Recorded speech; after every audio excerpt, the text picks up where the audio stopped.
I'm also going to start recording. Okay.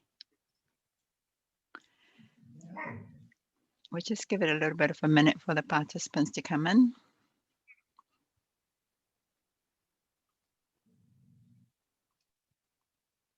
How many for 16 now? 17, I'm inside now.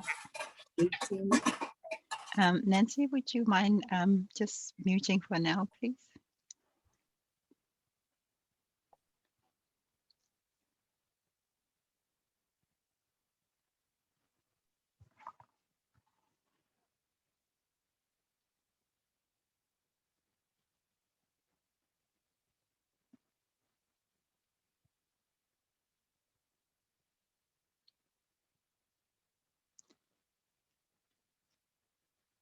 Well, hello everyone in the Pacific and wherever you are.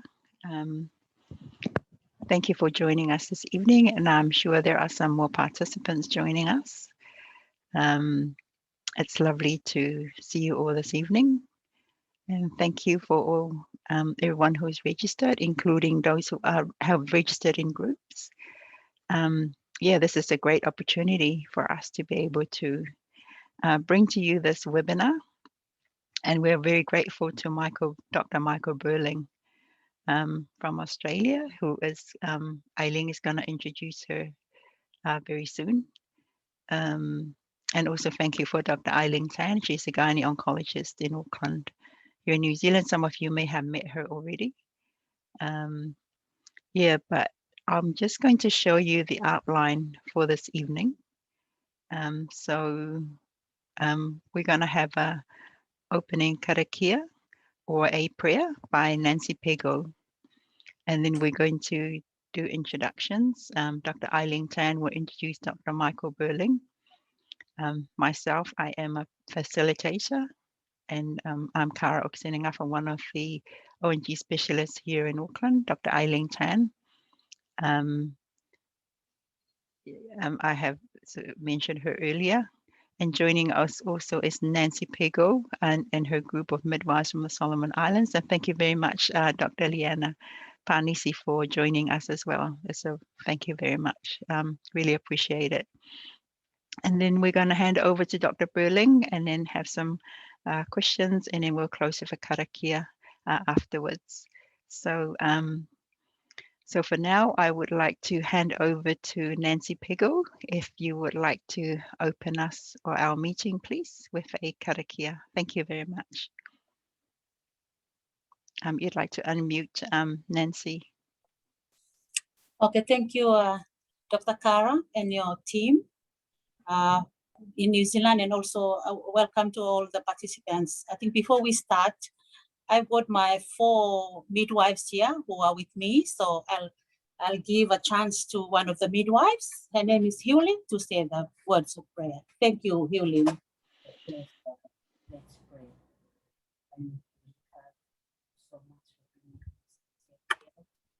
being ready to listen to the presentation that I can help me to know more and help us in our daily work as we work with the women girls in the Pacific.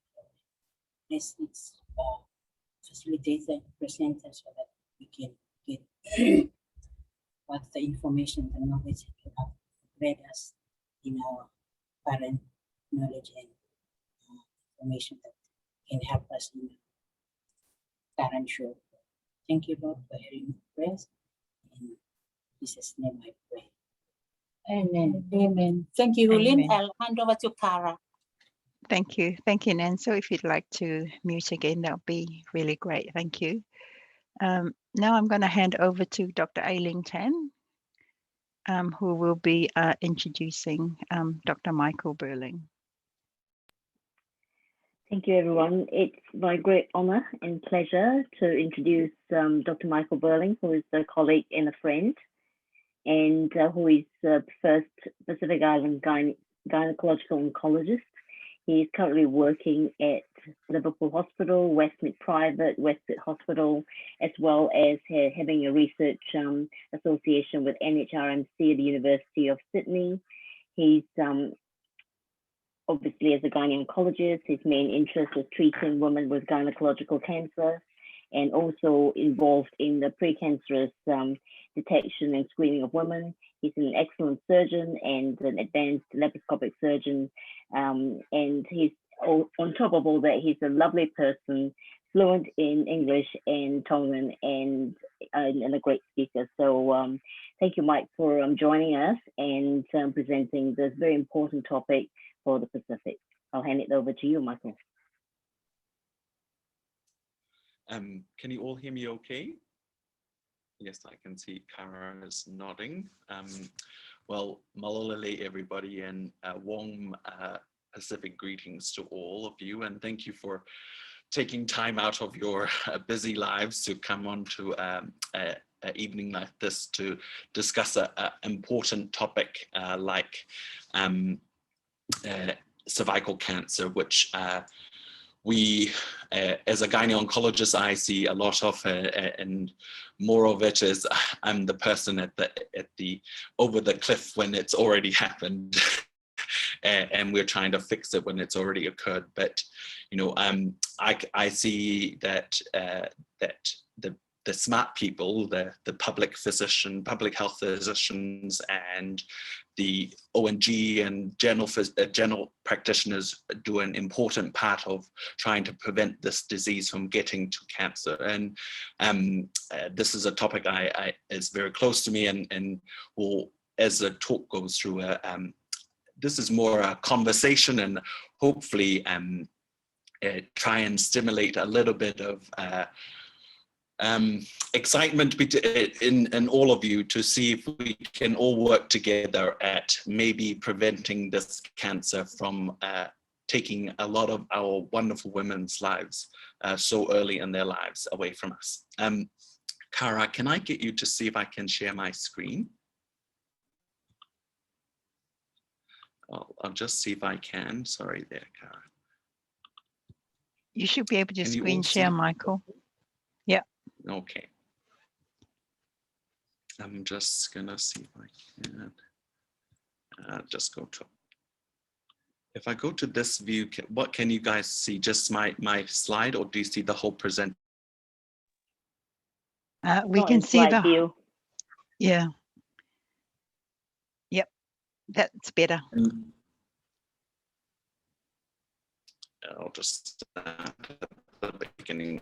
So as Ailing has said, the talk tonight is just talking of Barack Obama, and the reason is, you know, who would have ever thought a Black president would have occurred in our lifetime in the States? And what he says there is, yes, we can. And I think that reflects true in what this battle that we all face and try and eliminate cancer, cervical cancer in the Pacific.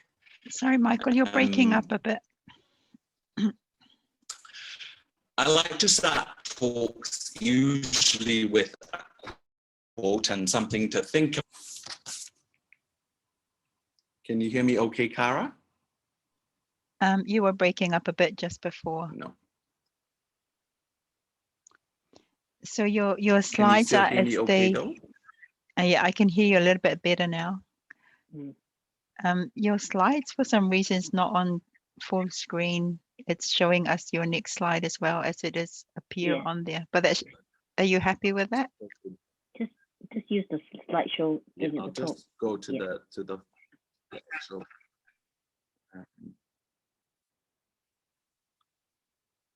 Sorry, I'll just go to a slideshow, and then that way you can all see the full screen. Can you see that okay now, Kara? Yeah, that's better.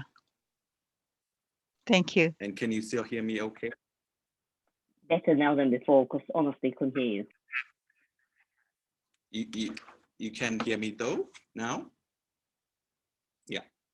Okay. So I mean, the quote there says a little bit of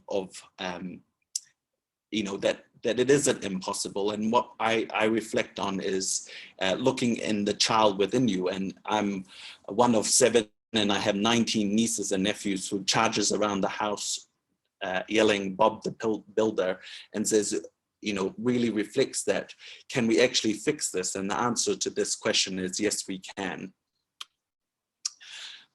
I'll start with a story, and this is a story of one of my patients. Her name is Alana. She's a 39-year-old Aboriginal lady who came to see me only about 3 odd months ago.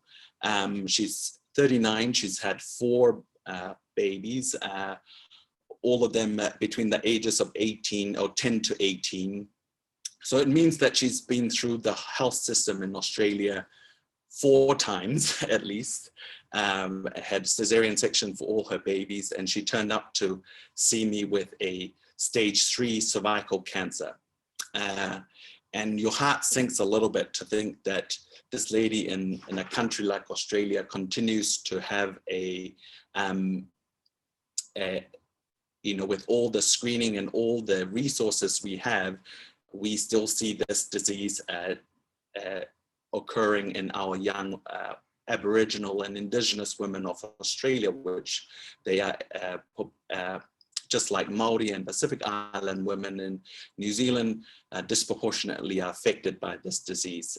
And the main reason is not screening.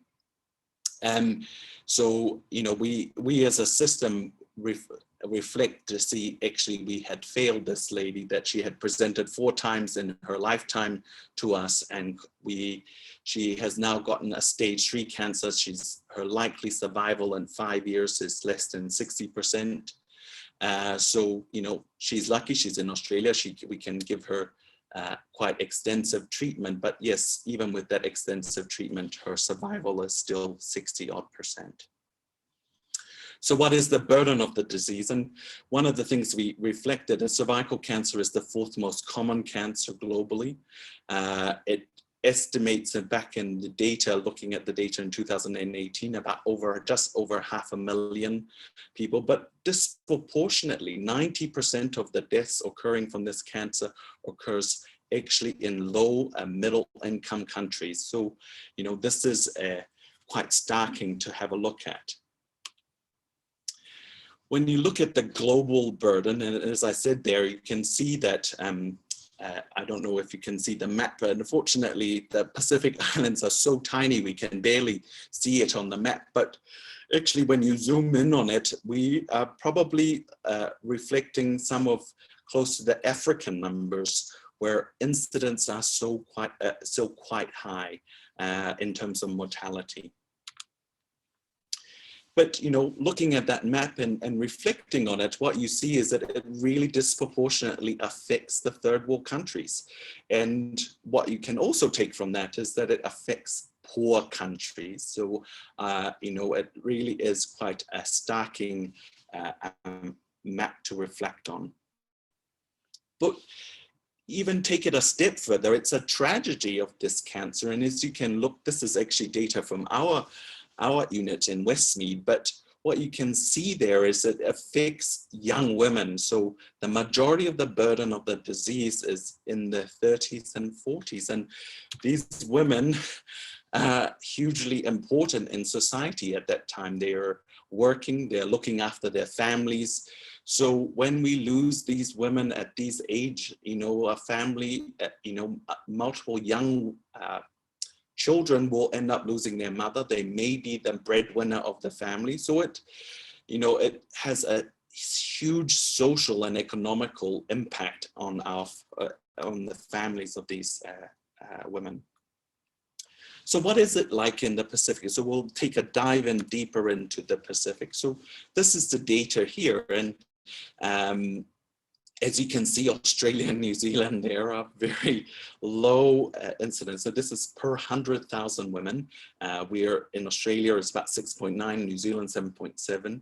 And the death rate is actually very low. It's just under 2 per 100,000, where in the Pacific, we're nearly up to 20 per 100,000. And the cases there are 10 to 30 cases per 100,000. But you know, when you read into it, there was probably a slight underreporting there, and probably a lot higher. So the burden of the disease is very real in the Pacific. So, you know, this obviously drove a lot of talk amongst the WHO, and the response was that there was a global strategy that looked at addressing this in all low middle income countries and worldwide. And the aim was to have this 20 to 2030 strategy to eliminate cervical cancer. And the threshold or the target is if we can get to at least to below 4 per 100,000 year cervical cancer cases in countries, and therefore eliminating cervical cancer. And so they came up with something called the 90-70-90 targets, which will that they want to be met by 2030. And these targets are exactly this. So 90% of girls fully vaccinated by age 15. And as you can look just below that, at the moment in low income countries, it's less than 20%. Screening is, the aim is to get 70% of women with get a HPV screened at 35 and 45, and at the moment it's less than 20%. And treatment of these women with precancers or cancer of cervical cancer, aiming for 90% of these women to be treated. And at the moment, it's sitting at less than 30%. So, you know, there's a challenge set here, but, you know, what I would like to do in this talk is, you know, to think about, is this, and, you know, this is open, and yes, yes, yes. And I really do think it is achievable. But, you know, it really comes down to working together, you know, not necessarily just local health, but health workers like ourselves. But we really do need good local health leadership. We need the people or the patients and women to participate. We need governments, most certainly, to come together with us. And we need international support. There is no doubt that we really do need international support to achieve this 90-70-90 target. So let us go through a little bit of this and see if we can achieve this and how we can achieve it. And this talk today is basically just focusing on one of the targets and why I think this is one of the most important targets to focus on. And, you know, we'll do the second webinar on looking at the other two targets. And the first target I was going to talk about is just the HPV vaccination. But I think it's important that we need to know our enemy, and our enemy is high-risk HPV. We know that high-risk HPV causes about 5% of all cancers worldwide. It's you know, it's not just limited to the cervix. It obviously creates a whole accounts for about 70 to 90% of cancers within the lower genital anal genital area. So, you know, there's a massive impact on caused by this virus. The virus has to enter the basal membrane, and then it can cause a minor infection, and then you can clear it. However, when it integrates itself into the DNA, then it becomes a problem. So the precancerous changes there occur, and then, you know, becomes cancer. But it's important to realize that there is a timeline that, you know, we know that this takes years, and we do have, you know, what that actually tells us is, one, we should try and prevent this from happening in the first place. But if it does occur, there is some time frame that we can intervene, hopefully, to prevent it from getting to cancer.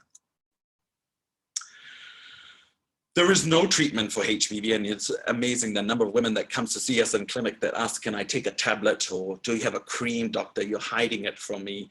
And you say to them, actually, we have to depend on your immune system to get rid of this virus. So hence why the HPV vaccine is so important. It's the primary prevention that we need to address this disease. And the man on the picture there is Professor Ian Fraser, an amazing Australian, was the Australian of the Year back a few years ago. Brilliant speaker, and who still has the rights to the vaccination or the technology that made the vaccination. But the HPV vaccine is what we need to implement to prevent this cancer. You could do a few hours of a talk on how effective this HPV vaccine is. You can talk till your face is blue, but this vaccine is absolutely effective. There is the 2019 meta-analysis of over 60 million women that has had the vaccination, shows that this is a very, very effective vaccine. Obviously it went from the Gardasil, which used to have 4, but now the Gardasil 9 has even more protective factors. And the dosing is to give, current recommendation is 2 doses for young women between the ages of 9 and 12 in Australia, but we're now vaccinating boys as well. As I said, that it does cause other cancers in the lower anogenital and ENT, head and neck cancers, so really quite important. Just to just take one slide to show how effective this HPV vaccine, and this is data taken from Australia, and the impact of purely having on the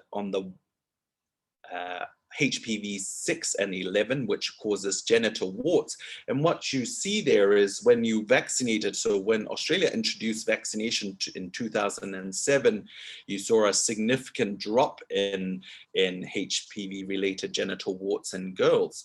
But what was even more interesting is actually you looked at the number of boys that were getting it, and they had a significant drop in theirs as well. So, this is again coming to think about herd immunity, but also looking at the effects of, if you can eliminate it in a particular population, then they get rid of the virus before transmitting it, and therefore seeing a proportionate drop. So this is just a starking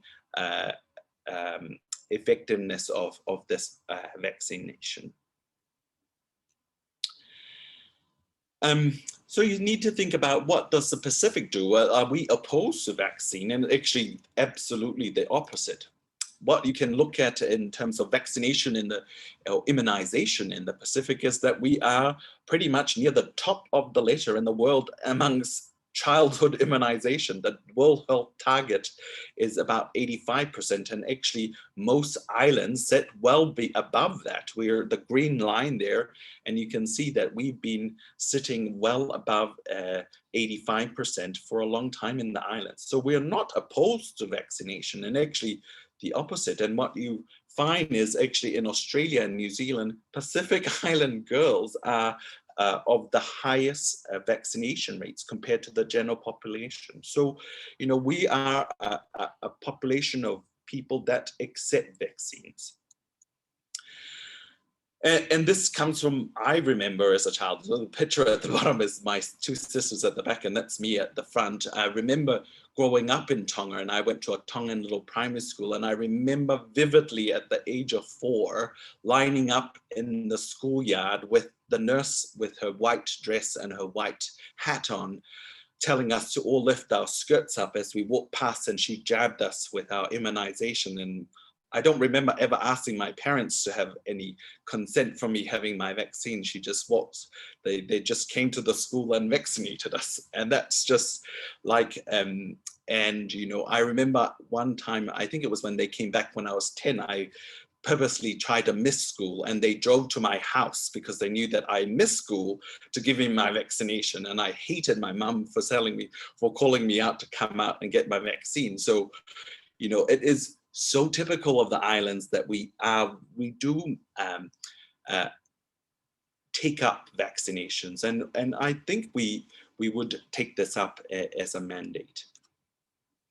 So, the foundation is already there. And this, biblical verse from Matthew says that, the wise man builds his house on rock. So we already have the rock, the foundation is there. We can do this. So, but can this be done in the Pacific? So obviously people say, well, it's going to be really expensive, and there's no doubt about that. There's absolutely no doubt about that. But let's look at other very poor countries around the world and how they did it. And I had the absolute fortune of sitting at a talk in Japan a few years ago by the Minister of Health from Rwanda, who her name's Agnes. I don't want to say her last name because I'll pronounce it incorrectly, but she did the most amazing talk on her fight for HPV vaccination in Rwanda. She came back to Rwanda 2 years after the genocide in 1996. Her country had 800,000 people killed in a period of 8 months. The country was as poor as anything. She came back and revolutionized health in the country. And she, talked about going to the United States and meeting with the Gates Foundation, and she went to the Oval.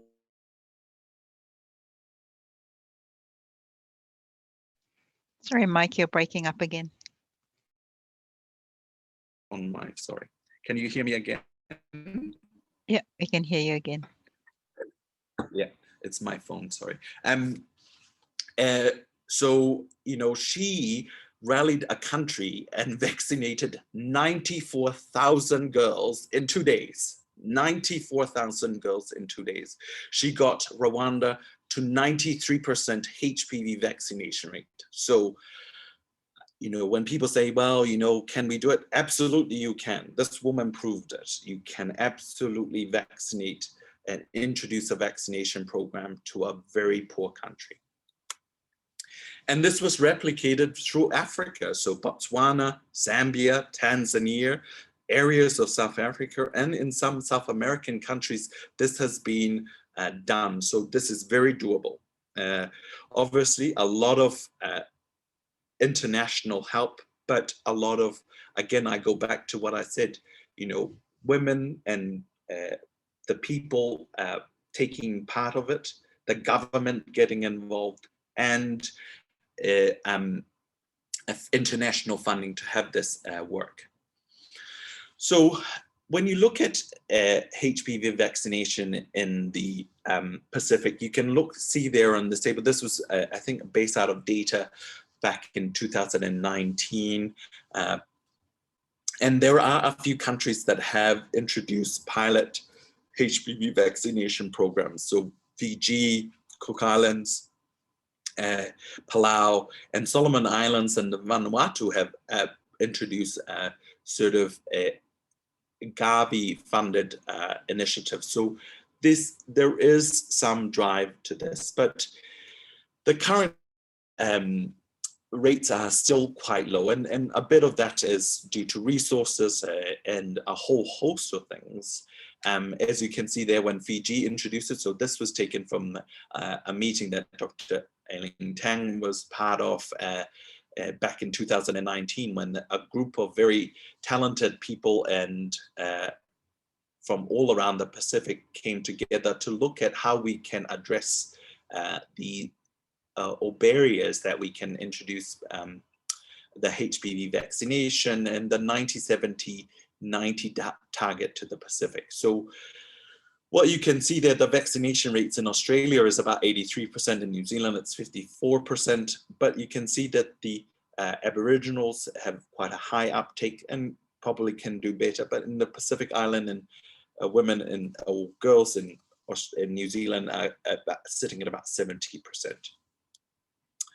So what are the barriers that are there? There's most certainly costs and infrastructures. There's the issues with multiple doses and whether we can give these multiple doses.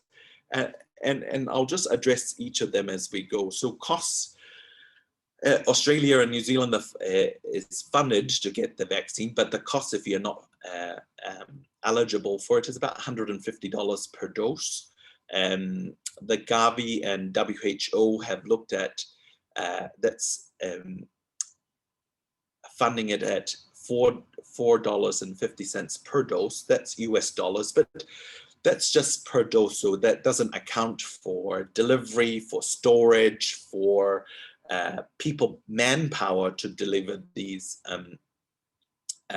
the vaccine to the population. But so there's no doubt cost is a big thing, and hence why we go back to the statement that both government and international help is required to implement HPV vaccination to our women. The infrastructure, I think I've sort of said a few nights ago while I was preparing this talk and thinking about, infrastructure and what you have to, you get a lot of Facebook updates on, the COVID vaccine delivered to the islands and the manpower used to deliver the COVID vaccine. So, the infrastructure is there. It's actually really is there. And the international and local response needs to be aligned to deliver it.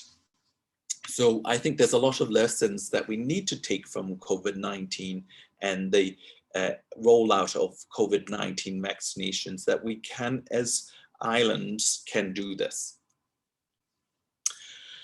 One of the things that, a lovely friend of mine, who's a gynae-onc out of Brisbane, is writing a paper on this, and we were having a chat about this on the weekend. And, one of the things is the multiple doses. So it used to be 3, now it went down to 2. But if we could just give 1 dose, is this could we look at the benefit of this? And is there some evidence to this? And the answer is, for the time being, there is no one recommending it. The WHO still recommends 2 doses, but there is emerging evidence that it is as effective as the 2-dose or the 3-dose vaccine. And would it simplify the rollout of this vaccination in the Pacific, where we may only get to see these women with a 1-off shot? So we may just it'd be easier to deliver and obviously cheaper too. So there are several cohort studies and retrospective analysis that have shown that this is as effective, but the proof of the data is still on that there's a randomized controlled trial that is still ongoing, and the result of that trial is coming out, I think, in 2024 to actually answer this question. And if we do roll this out in beyond that time, it may be that we only do need just 1 dose, and that may simplify delivering the vaccine to these women or to the young girls before the age of 15. Obviously in Australia and New Zealand, we have a lot of this around, and both trying to combat anti-vax movements. And I've had to deal with a lot of, of the fallout of anti-vaccine movement with COVID-19 with my own family, having to debate my own family that they should all go get the COVID-19 vaccine. But it is actually a really true enemy that we need to really, as health professionals, continue to stick together and continue to promote vaccine. It is saved more lives. Vaccines and immunization has saved more lives than any health sort of initiative or what we do as frontline workers. So it's so important that we continue to drive home and be a voice of reason and a voice against the anti-vax movement. Most of our women in the Pacific have iPhones these days, and the number of anti-vaxxers that make it onto Facebook and to the internet, and unfortunately, people are very gullible because the information is quite starking, and therefore we again, I just keep saying it, we do need to go really come together against this movement. This photo reflects a lot of friendly faces that a lot of you probably in the crowd already see. So Dr. and Professor Alec Akaroma at the back there with his sunglasses on, Dr. Aileen Tan at the front with her sunglasses on. Obviously it's Fiji and was very hot and sunny. Australia at the moment is raining and storming, but you know, these people came together with both Australian and New Zealand contributors, but all contributors from the Pacific, to really look at a health document at really addressing this issue. And obviously tonight I've only talked about the HPV vaccine and why I think this is our best hope, but we cannot forget about screening and treatment, and that's something that I will address in the next talk. But you know, we really do need to explore funding options. And again, as I've said before, and again in this talk, is the public-private partnership and ongoing HPV vaccination in the Pacific. We need to continue to urge our governments to include HPV vaccine as part of our immunization schedule. It shouldn't be any debate about that. It should be just the same thing as everybody else getting the vaccine for diphtheria, hepatitis B. You know, this should be rolled out as just another vaccination program in our existing immunization schedule. So to just sort of wrap up, and you know, my takeaway message from just looking at the first target is we absolutely can do this. There's no doubt in my mind that we can do this. It is our best hope, in my personal view, that, you know, this is the way forward to prevent our young women and our women in the Pacific getting cervical cancer. The foundation is already there. We are a people that happily have vaccinations, and we have good immunization programs in the islands. But we really do need leaders in each country working with their government, working with international partners to really achieve this goal. There is no doubt about that. And is it time to think outside the box?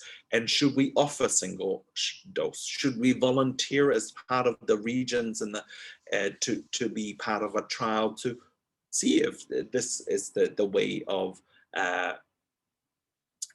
getting more women to have HPV vaccine and trial it in our regions? And you know, it may be one of the ways of funding it through to get these vaccination programs to our women. So I'll finish there, and this will just allow for people to ask questions and we'll have a bigger discussion. But I would like to actually just say thank you to Kara and for inviting me to come along and speak tonight. And malo apito to everybody for joining and being part of the webinar. And I'm happy to take any questions from anybody. Thank you very much, Michael, and thank you for everyone who've been listening. Are there any questions? I haven't, if you'd like to post your questions up, that'll be great.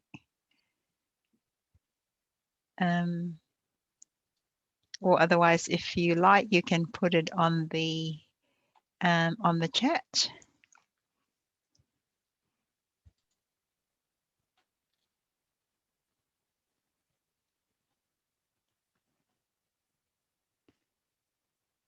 While we're waiting for questions, Aileen, did you want any questions coming up on your one, Aileen? I think that Ropati had a question that was handed over before we started from one of the doctors in Papua New Guinea, and I think that that the question, and you know, Mike, please answer if you like. I think the first question you've already answered. One of them is, can we have an overview of the current situation in all Pacific Islands in terms of cervical cancer? The second question is, which Pacific Island countries are already vaccinating their children with HPV vaccine? I think you've answered that briefly. My only update to that is that the last time we were at that meeting, there were UNICEF did contribute to 4 countries that they, and I'm not sure whether it started. There was Samoa, Tonga, Vanuatu, and Tuvalu. So I hope that answered that question.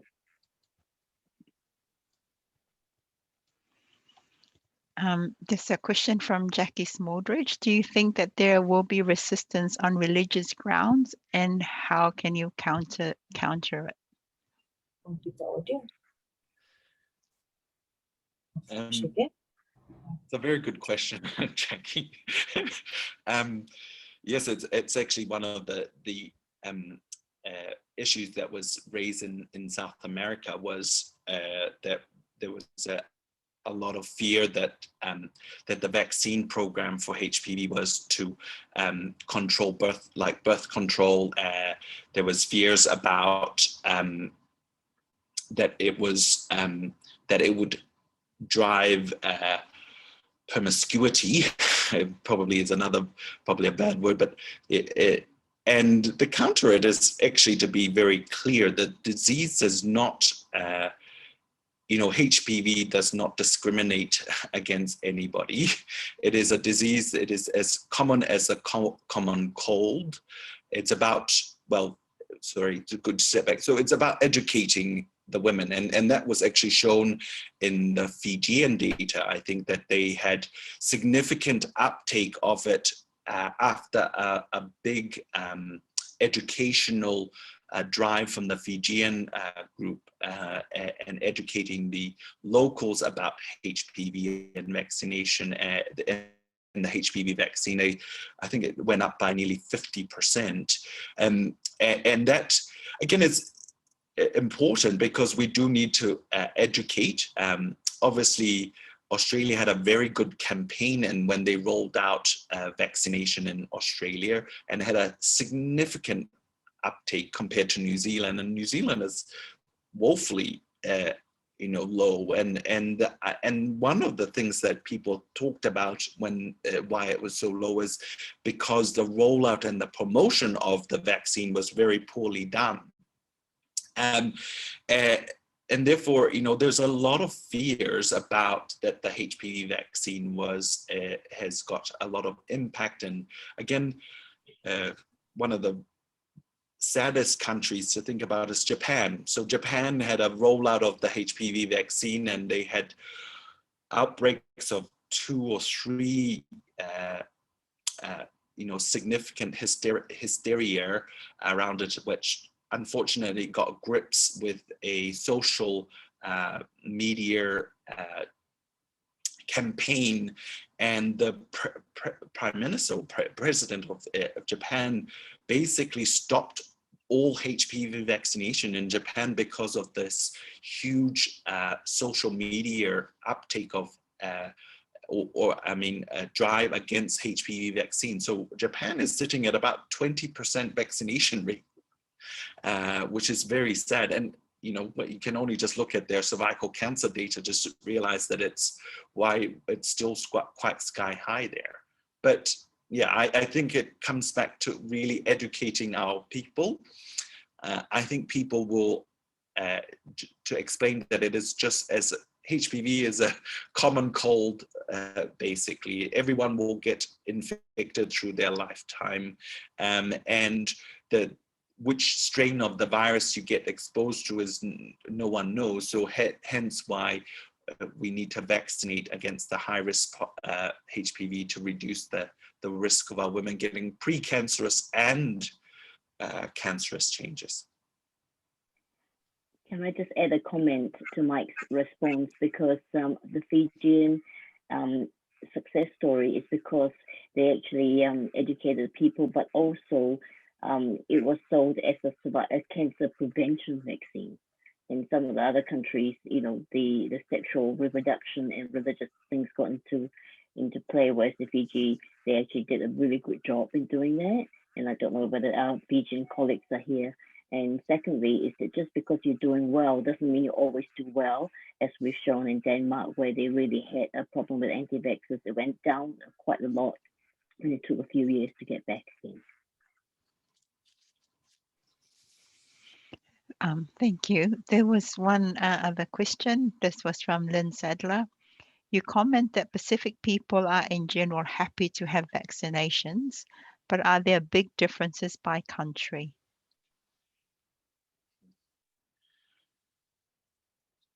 The answer is yes, there is differences in countries, there's no doubt about that. And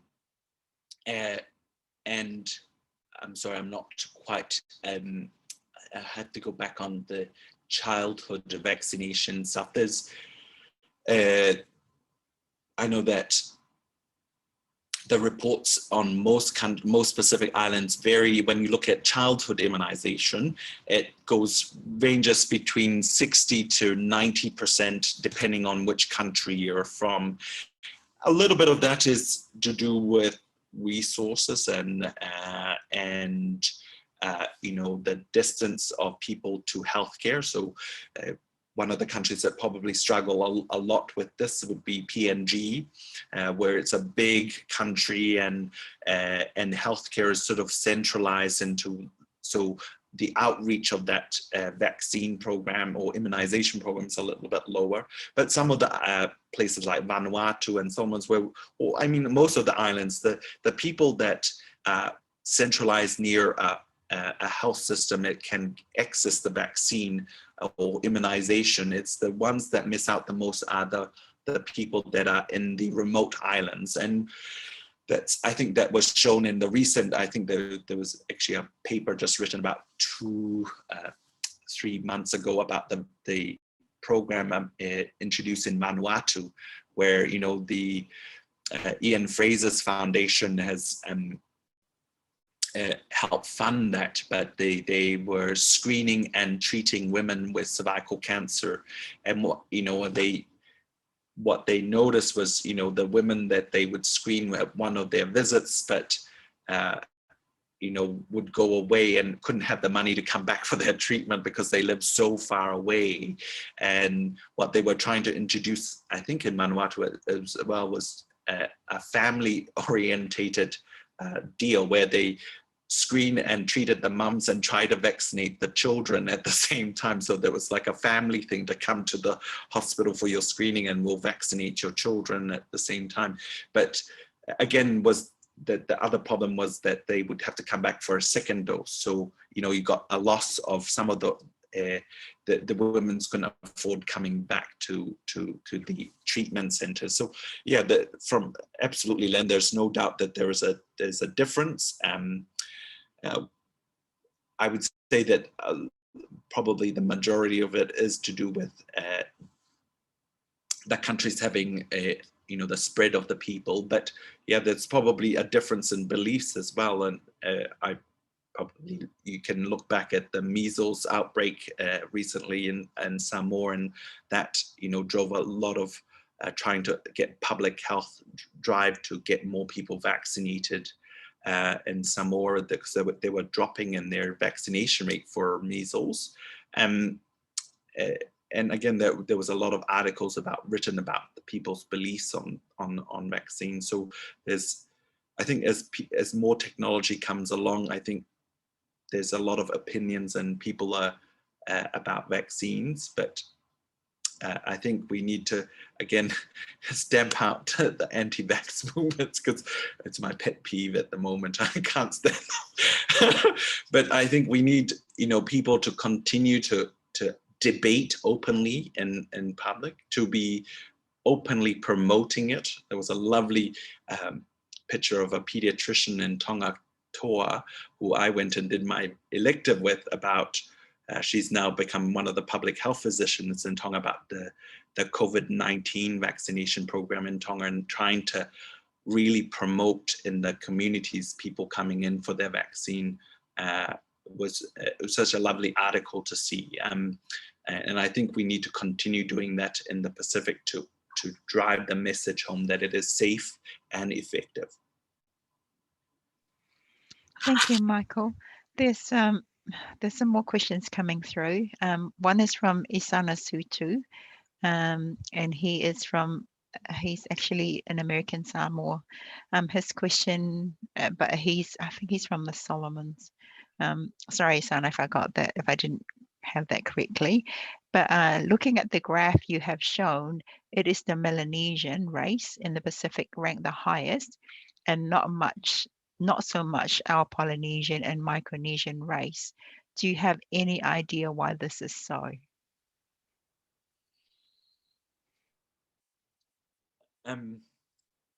I think you need to stop and look back and think about my thoughts are, unfortunately, a lot of our Melanesian countries, especially PNG, Vanuatu, Solomons, that, things that we know that in Africa that has been shown, as well as the HIV epidemic, but more importantly, things that affect immune systems. So malaria, infectious diseases, which is disproportionately a lot higher in these countries. And we know that anybody with lower immune system, the disease, the rates of cervical cancer is much higher in that population. It may be genetic. That's most certainly something to think about. But we know that when you looked at some of the data out of Fiji, that the Fijian community, non-Indian community, so indigenous Fijians, were disproportionately much higher rates of cervical cancer in them compared to the Indian Fijian race. So, that within these population, there is something, I don't know what it is. We can only make a hypothesis and a theory about things. But yeah, I think you raise a really good point. And I think a point that when you look at the population of if you just excluded Australia and New Zealand, the total population of the Pacific is 11.4 million if you removed Australia and New Zealand. So there's not you have that's 5.5 million people as females, if you say that half the population were female. But, again, the biggest populations are in the Micronesian population. And if we were to be fair and try and address the issues, should we address the Micronesian countries and roll it out into the Pacific? The answer is, it's most certainly, if you're going to try and address that significant disparity, yes. But it's, but I think we need to roll it out in all of the Pacific.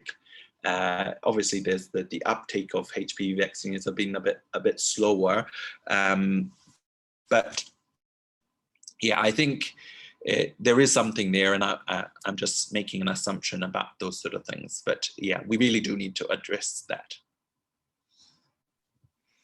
Thank you, Michael. There's a question from Martin Sauter. Any thoughts on how plans to vaccinate the whole of the Pacific with COVID might impact on bringing in HPV vaccination? I note the Cooks are COVID immunizing the whole nation in 1 month. Maybe COVID programs might revitalize enthusiasm for HPV programs. Absolutely. There is no doubt about that. I think the lessons we need to take away from COVID is there. It is that mobilizing infrastructure, manpower, introducing, I think that showing the government that we can do this is really important. And yeah, vaccinating a country in a month, great. What I think that as health professionals that want to roll this out in their countries need to really take note of what they're doing with their COVID-19 vaccination programs and learn from how this is done and how the governments are jumping at this.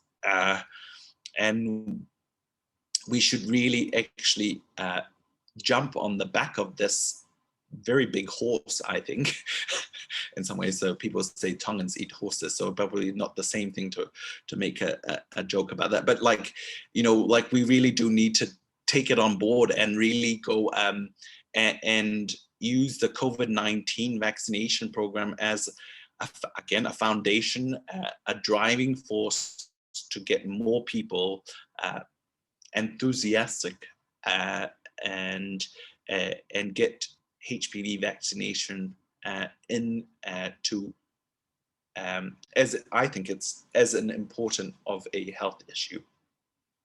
Mm.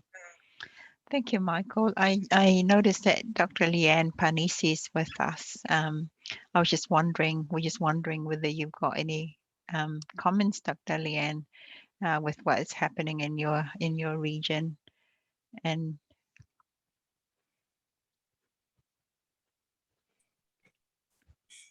hi, Cara, thank you.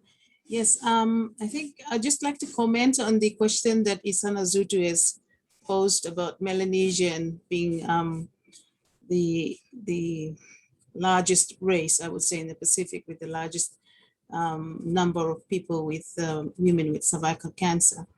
Just from the experience that we have in Solomon Islands, according to our statistics at the National Referral Hospital, cervical cancer is the highest or the largest number of cancer presenting to the hospital from our statistics over the last few years. And we actually did a small survey a few years ago, looking at a small number of women who actually presented with end-stage cervical cancer. And we found out that some of the reasons as to why they present late to the hospital is one, they don't know anything about cervical cancer. Two, they're afraid to come to the hospital. And three, accessibility to going to a health center or going to a hospital and seeking for help. These are some of the contributing factors that actually prevent these women from coming to the hospital for any sort of checkup, we would say. And they only present to us when they have symptoms or when they have complaints. If you look at a country like Solomon Islands, geographically, it ranges from Western Province right at the border, closer to Papua New Guinea, all the way to Temotu Province, which borders right with Vanuatu. Geographically, getting women to go to the clinics or even to the hospitals to check up is very, very difficult. You have to travel by boat to few days in some of these islands. So getting accessibility and actually as well availability in the hospitals or even in the clinics. For example, in Honiara, in Solomon Islands, the only place where you could, at the moment, easily do a pap smear would be in Honiara.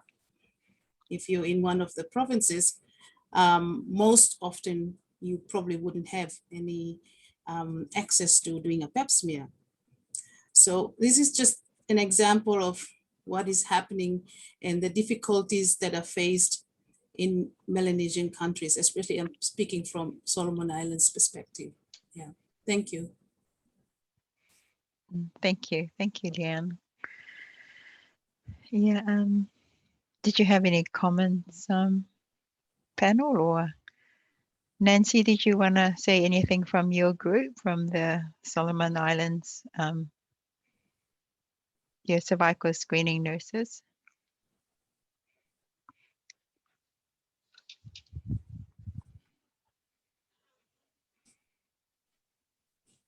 Nancy, are you still there?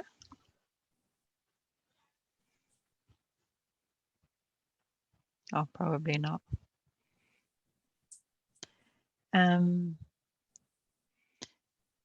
What about any of the, Eileen, did you have any further? I just wanted to ask the audience or the panel if they have any information, because the last time we had the meeting, I think that all the points are valid, but the concern I have is the actual access to the vaccine, because at 2019, I think Leanne, you were there as well, there was a commitment from UNICEF to give to provide vaccine to Tonga, Samoa, Tuvalu, and as well as Vanuatu. And I think part of the problem all these countries have is the accessibility, and the thing is that the supply is not consistent. And I wonder whether anybody from any countries or anybody who has any comments to make about how that happens, even though that the health ministers in the Pacific, certainly I think 12 of the countries have signed an agreement to say they're committed to it. So quite like to hear from anybody, because I think people who are on the ground might have more information, or anybody who has any comments.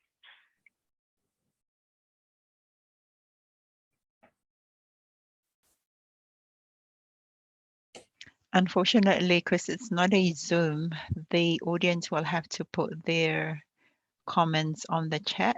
If anyone wants to put anything on the chat.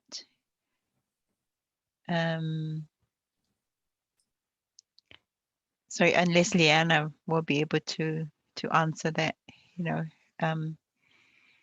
from her knowledge or understanding of what's happening in the Pacific, you know, countries and the commitment of Pacific countries. I'm sure you attend the meetings for cervical cancer and, you know, response in the Pacific, and you know what your thoughts are. Yes, I think Dr. Michael actually presented something about vaccination in the Pacific. For Solomon Islands, we had the pilot study in 2015 and 2016, where it was rolled out to 2 provinces. The pilot study was done in 2 provinces, and then in 2019, in May, there was the launch of the vaccination of young girls between 9 and 14 years old.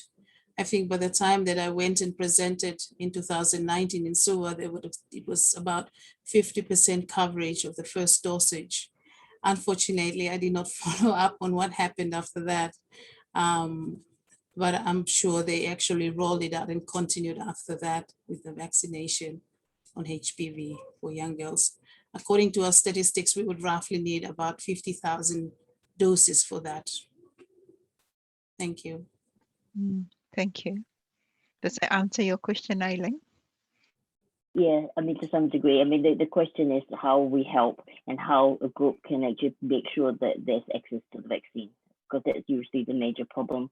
When a program starts, then the actual supply stops, and then they stop. I mean, in various countries, everybody's tried really hard, and I guess my question is whether anybody knows whether we can, you know, there's any progress or whether things have stalled. That was really a fact-finding mission on my part. So Manatua in Samoa says, none so far for Samoa. Prof. Ikiroma launched his HPV screening a few months ago, but nationally so far none yet. Yes, thanks, So- Manuatu, because UNICEF said they were providing the vaccination, but that's what I wanted to see if it's actually there. Yeah. I would like to comment on the vaccine. I think in terms of vaccines for the Pacific, for Solomon Islands, it's Gavi that's actually funded the vaccination for the rollout. But I think that the fact that each country has to take on the cost of the continuing vaccination is another issue. And right now with COVID, I think a lot of Pacific Island countries are actually facing financial, I cannot say for sure, but it's something that could be very difficult for some countries to continue, especially on that vaccination program. I'm not in the vaccination program here, so I cannot answer for that, but I think financial difficulty would be an issue. Yeah, just at the last meeting, Leanne, you know, they were promised, 4 countries were promised, and I just wanted to ask whether they actually got what they were promised. That was all. I can tell you Tonga never got anything. The Tongan group said that they, you know, they were looking at the Falahola, who's one of the ONG specialists in Tonga. I went to high school with Falahola, so I was just speaking about it to her a few months ago, and she said that they were looking at it, but it hadn't come through yet in Tonga. So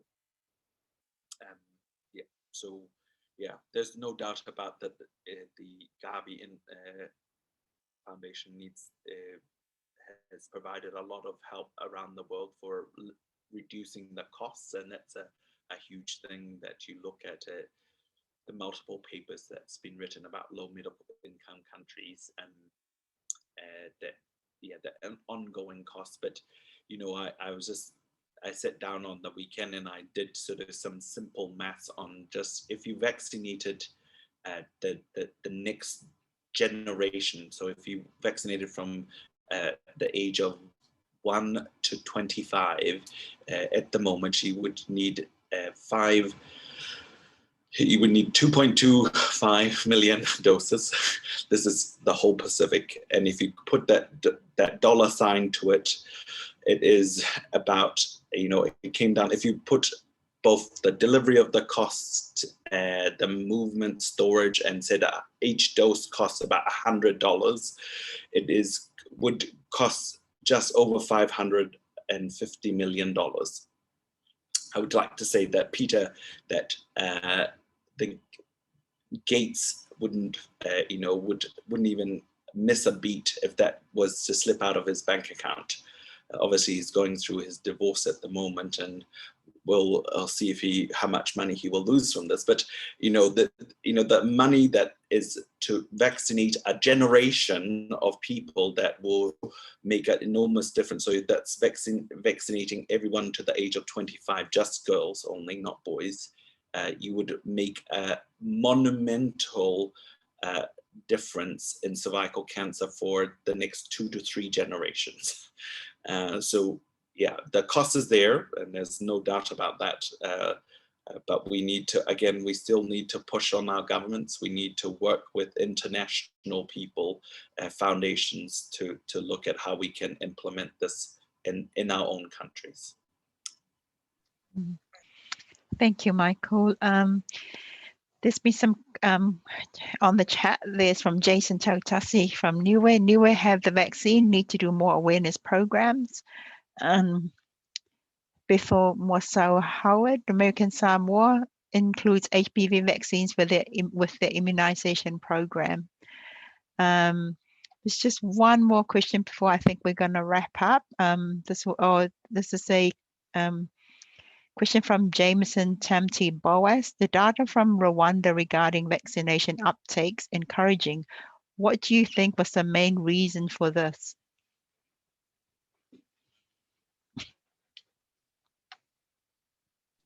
Leadership. It